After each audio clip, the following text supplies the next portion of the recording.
Hello there. How's everyone doing today? Welcome to episode 6 of Coby's Brain.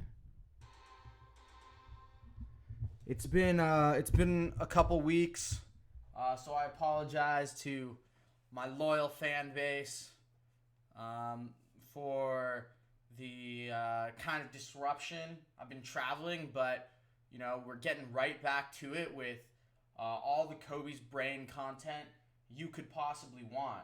So, on that note,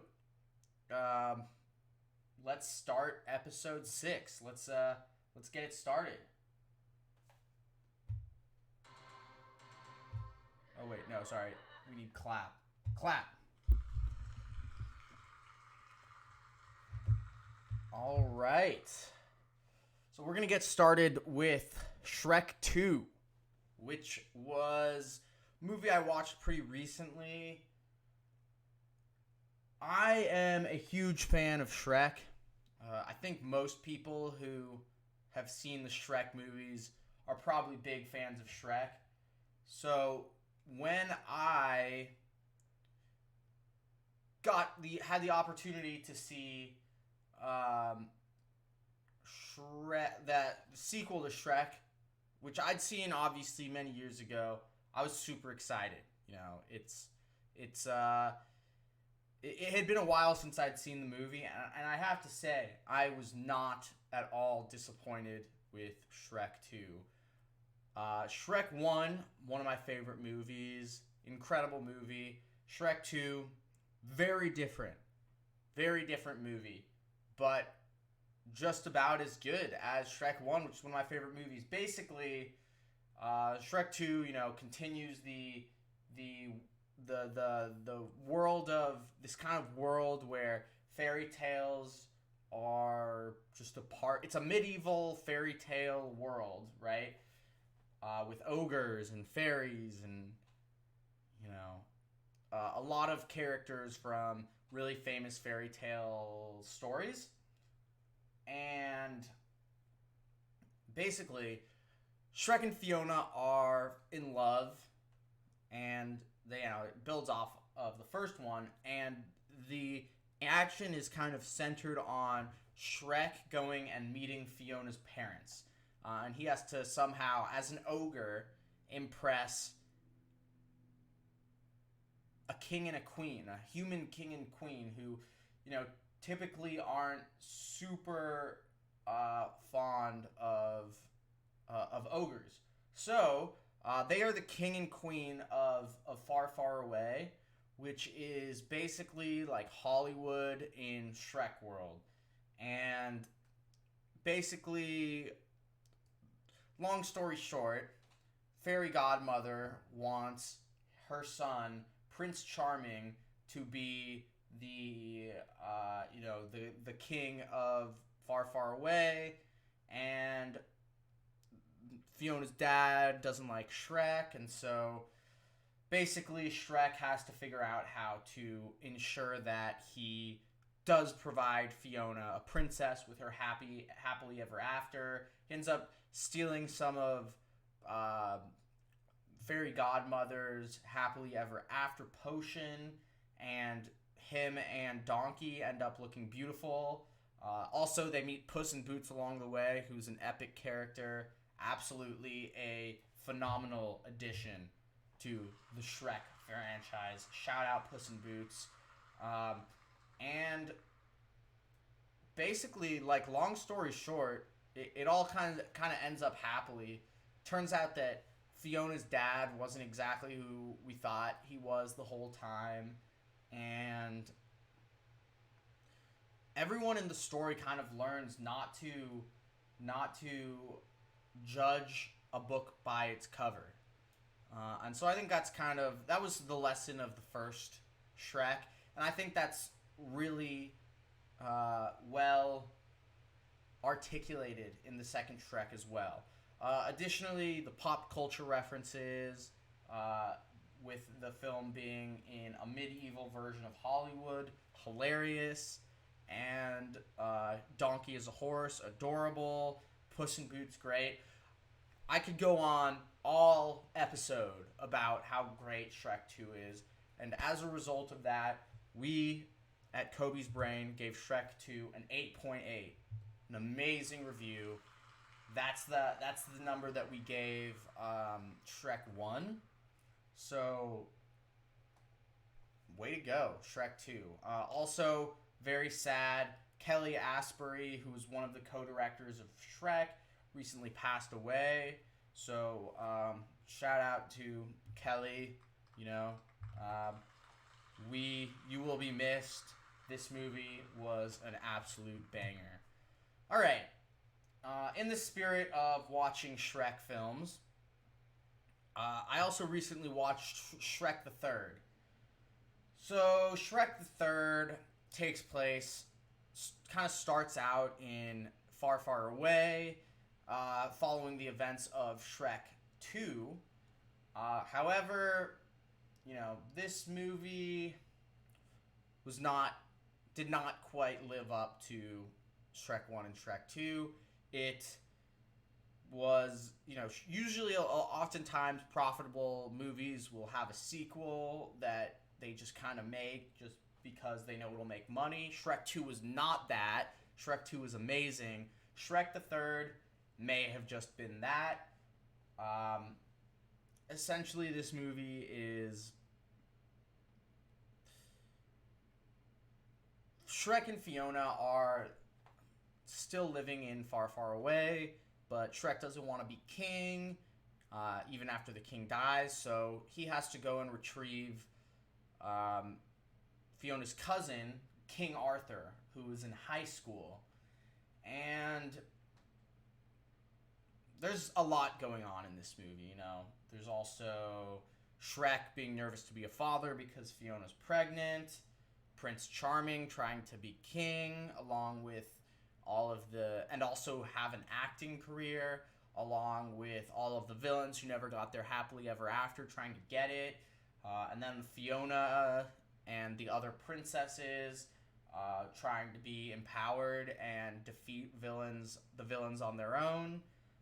There's just a lot going on. I think they probably should have simplified the scope of this movie, but you know, it's entertaining. It's an entertaining movie filled with our favorite characters, but the humor isn't as effortless as in Shrek's 1 and 2. It feels a little bit more coerced, but still pretty good. We gave this film 7.2. So, you know, not quite as revolutionary as Shrek's 1 and 2, but still a great movie. 2007, you know, can't complain. Yeah. Do I say watch Shrek the Third? Not necessarily. Shrek's 1 and 2 are a must watch. Okay, so moving on past Shrek 1 through 3, I also recently watched You Don't Mess with the Zohan, which is on Netflix right now, directed by Dennis Dugan, starring Adam Sandler. And I hadn't seen this movie in a really long time. For those of you who haven't seen it, it's about an Israeli counter-terrorist commando who is kind of a womanizing superhuman who kind of becomes fed up with fighting. He's done with war and killing, and he wants to move to New York to become a professional hairstylist. That's his dream.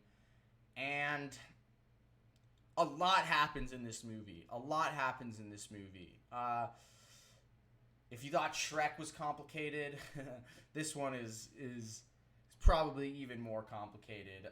He finally finds a job working for a Palestinian woman in New York, and who owns a hair salon, and he becomes a successful hairstylist, but also a prostitute, a glorified prostitute, which I don't really understand. I mean, it made sense, I guess, in the movie, but and then also this whole part of New York, which is Middle Eastern immigrants, is trying to get taken over by some guy who wants to start a roller coaster mall. There's just a lot that happens in the movie. It's the story just becomes a little convoluted, but nonetheless, Zohan, an iconic character, and the message of the film is pretty cool. It's like young Israelis and Palestinians being fed up with the fighting and just wanting to pursue their own kind of dreams and aspirations aside from wanting to just fight one another. And I obviously can get behind that message. This movie gets pretty lost along the way. There's just way too much going on. And the humor starts out pretty funny, delves into being, kind of descends into being a little bit gratuitous, and at times just not that funny, and probably pretty offensive.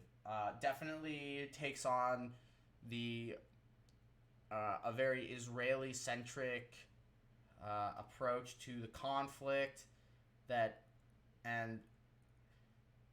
but it's I do hope that there's a comedy movie, with a similar attempt, with a more successful kind of attempt to make the points that this movie is kind of trying to make. Nonetheless, gave the movie a 6.5. Not the best review, but this movie was just a little crazy, gratuitous, and just a little bit much. But still love Adam Sandler, and still find the Zohan Devere to be a pretty iconic character. And it's cool to see an American comedy focused on the Middle Eastern, the Israeli-Palestinian conflict, and advocating for peace. If you haven't seen this movie, you don't need to, but it's definitely interesting. All right. So, the bulk of what I've actually been watching lately has been, one of Amanda's favorite shows, How I Met Your Mother. And I've been knocking these episodes out because I want to see how Ted's children met their mother. Quite frankly, this show, for those of you who haven't seen it, was a CBS show started in 2006.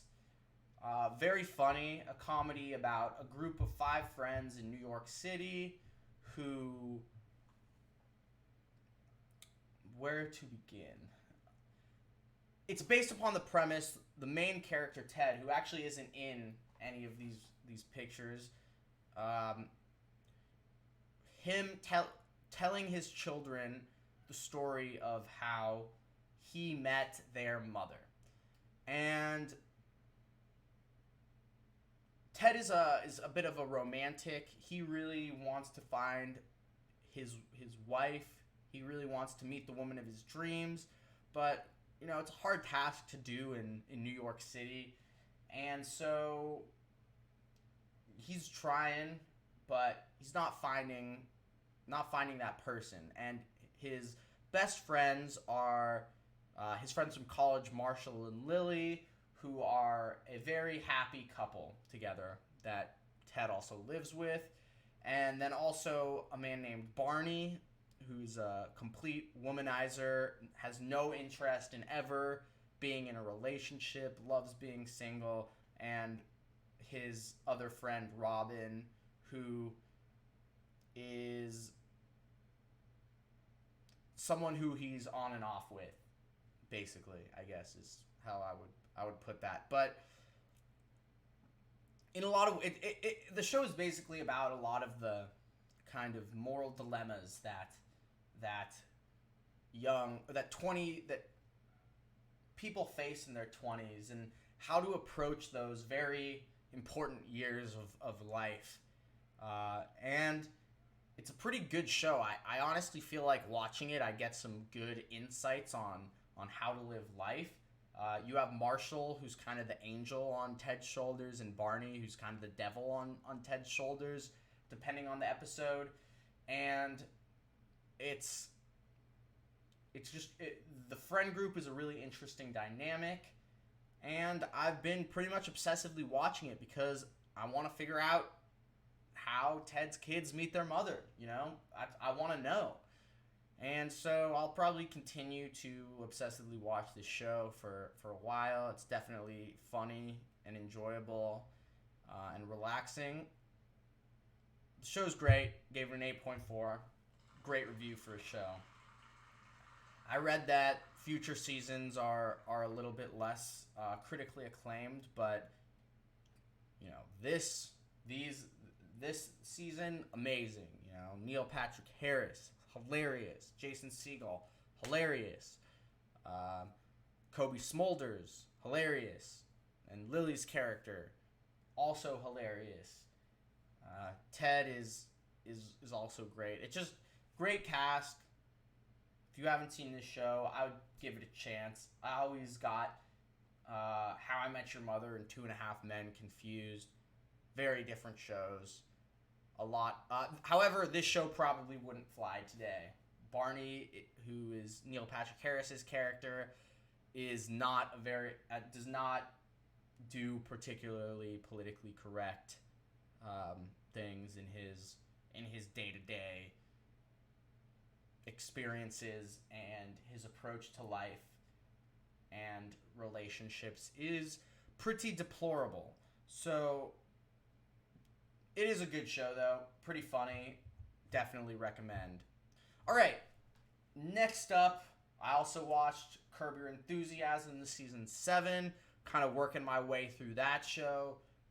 Love this show. This season was really kind of focused on Larry, who was somewhat recently divorced, attempting to win back Cheryl by getting her a part in a reboot or a reunion episode of Seinfeld. And so this season is great because it's got pretty much the entire cast of Seinfeld in it throughout. It's pretty incredible. You really get to see how a Seinfeld episode gets made. And obviously the cast of Seinfeld, hilarious. Larry, hilarious. Just a really great season. Definitely recommend it. Gave it an 8.6. Very excited to keep watching Curb Your Enthusiasm. I'm almost done, which is a pretty big accomplishment for me. It takes me a long time to get through TV shows, so I'm hoping to finish it relatively soon. Shout out Larry David. You are a funny man. All right, next up, we are going to transition from Coby's entertainment blog to Coby's music blog. So, Lil Baby, a man who has in the past 3 years or so completely taken the trap music game by storm. Really he came onto my radar when he and Gunna released their Drip Harder album a couple of years ago. They're two Atlanta natives who just are phenomenal. I think I reviewed Gunna's latest album in my last episode, and I had to review Lil Baby's album. So I personally, I am more of a fan of Gunna than Lil Baby. That's a pretty controversial opinion, but I just love Gunna. Lil Baby is also really, really great, and listening to this album was definitely pretty cool. A lot of songs on this album made it onto the Coby queue, including Some to Prove, Grace featuring 42 Doug, and We Paid featuring 42 Doug, Whoa and Emotionally Scarred. Great songs. Lil Baby's also a pretty interesting individual himself. It turns out that I was reading about him a little bit. His career, which again started very recently, was all pretty much started after he was released from prison in 2017, and since then, he's been completely prolific, churning out music and churning out hits. So, shout out Lil Baby. This album, great. Uh, really has been a chart topper in a lot of ways. Gave the album a 7.9, which is a great review for Coby's music blog. Not quite on Gunna's level, but still pretty impressive. Also, I should note, he also recently released his song "The Bigger Picture," which is a really interesting song. Especially, just was cool to hear a musical artist kind of really speaking out about the protests and about police brutality, in the form of a song. And this song's blowing up, so definitely check it out if you haven't heard it already. The Bigger Picture. Shout out Lil Baby. Keep doing what you're doing. All right, we are now transitioning into Coby's Thought Blog. So, it's been like 3 weeks since my last episode of this show, so I've been thinking about a lot of things. One of which, this is less of a thought post and more of just a question for my audience. Do you ever have this occur where you're in your head randomly, thoughts of a specific location from your past are just circulating through your head? It's not unpleasant. It's like oftentimes it's not like deja vu, because it's not like a specific event triggers that. It doesn't make sense exactly why you're thinking about it, and it recurs again and again and again and again. So I don't really know why it happens. I was just wondering these, and so the pictures here are just random ones that I've had recently. This is my elementary school, Madison Simus, where I went to 5th and 6th grade, Madison Park. Just places that I've randomly had just random thoughts of that. So if anyone knows what that's called, let me know. It's much appreciated. I couldn't find anything online about it. Just a weird kind of psychological phenomenon. Maybe it's just me, but it's definitely something that happens to me a lot. Keep me posted. Next up, the morality of lucid dreaming. So, this was something I've been thinking a lot about, because I've been dream journaling extensively ever since I took Sleep and Dreams, and even before that. Sleep and Dreams is a class at Stanford about sleep and dreams. It's a great class, and actually, it's important that I mention that, because this past week, Dr. William Dement, who is the professor that taught that class for I don't even know how many years, recently passed away. So that was very sad. Shout out Dr. Dement. You were an absolute legend. And one time he picked me up before class because I won. I made like a poem or something about sleep and dreams, and I loved that class. That was like one of my favorite classes ever. Anyways, shout out Dr. Dement. You will be missed, and your scientific contributions will live on, guaranteed. So, the morality of lucid dreaming. What do I mean by this? Lucid dreaming is something that I've been experiencing lately, and as a result of that, I'm now in these situations where at times I can pretty much do whatever I want. And so the question kind of emerges like, all right, I can do whatever I want. Should I do whatever I want in these dream situations? Like, if I murdered someone, hypothetically, haven't done that, but if I murdered somebody in one of my lucid dreams, is that okay? Does it matter? And most people, probably wouldn't even call that into question, but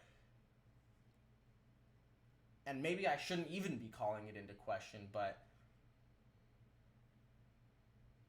the thought kind of arose recently, and I had a couple arguments for why, yes, actually, the actions that we engage in during our dreaming and our lucid dreaming specifically, when we have some agency, are actually somewhat important, somewhat demonstrative of our character. How would we act how would you act if you knew that there were no consequences in life? Would you just do some horrible things just because you could? It's possible. It's possible. If you don't think what you're doing matters and that there are truly no outcomes, like, yeah, I mean, it doesn't really matter if you do whatever you want. So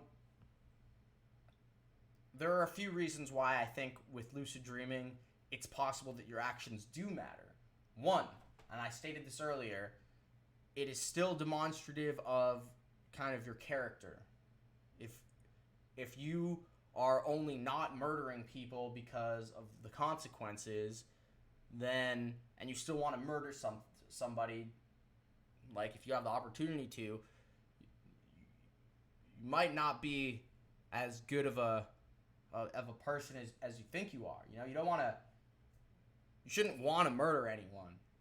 Like, and if you do, I'd recommend talking to someone about it. Next up, we don't know what dreams are. We have no idea. Like, what are these situations that exist solely in our head? I've written and had previous episodes like that where I've extensively talked about the fact that it's possible that dreams are just another dimension of the mind, and what happens in them might still totally matter. It might be a completely valid reality, equally valid as the reality that we currently reside in. Probably not, but it's certainly not impossible. So it's probably a little reckless to be off gallivanting, causing problems in the dream realm. And reason number 3 why I think that there should be some morality to us lucid dreamers is that, let's assume for a minute that there is an afterlife. If there is an afterlife, one might look at our life as somewhat of a lucid dream, right? We have agency. The events of this life are not as important as the events of what happened in the meta life, but our actions still kind of matter. We don't know how or why, but they probably still matter. This is a pretty confusing topic, and yeah, it's a bit hard to articulate, but ultimately my argument is that yes, if you are a lucid dreamer, you still have some moral principles to adhere to. You can't just be off doing whatever you want. And obviously I'm aware of the counter arguments to that. It's possible that the events of your dreams don't really matter. Just have fun with this kind of superpower that you have to do whatever you want in lucid dreams. To which I revert to Spider-Man. With great power comes great responsibility. Lucid dream responsibly, everyone. But keep doing it. Shout out Dr. Demet. All right.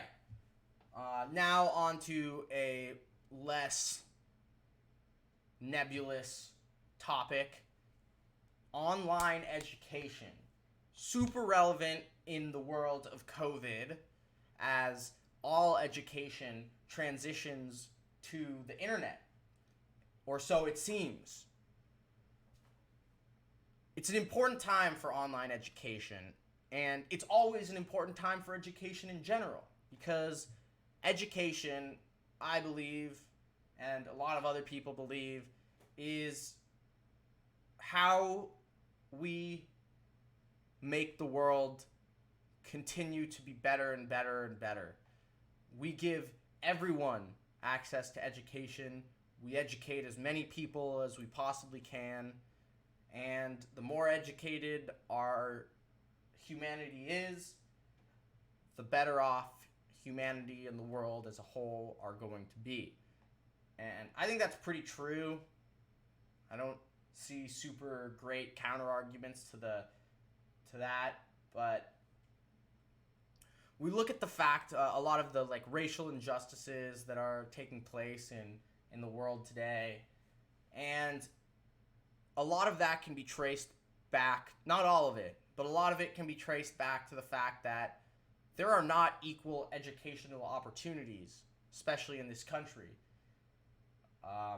And so that's an issue, especially considering the fact that the wealth of an area is oftentimes responsible for how high or low quality the public education system in a given part of the country is going to be. So, as a result of that, in poor areas, education is far from equitable. So, what does this have to do with online education? This is me coming out and saying that Coby's brain thinks that online education has the potential to revolutionize educational equity and educational quality in general. So Elon Musk has this really awesome kind of analogy that I heard him say one time, and this is how he describes it, right? Take the Dark Knight movie. Great movie. Shout out Christopher Nolan. Take the Dark Knight.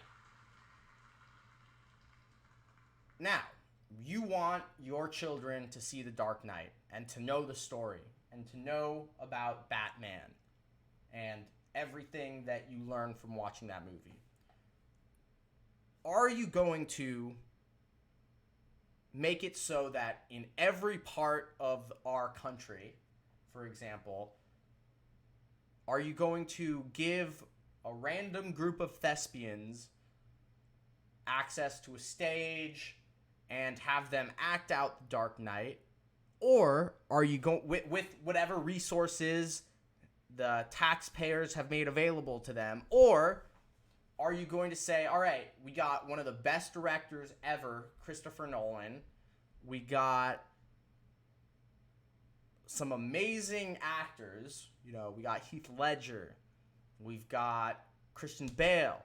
We've got this amazing cast.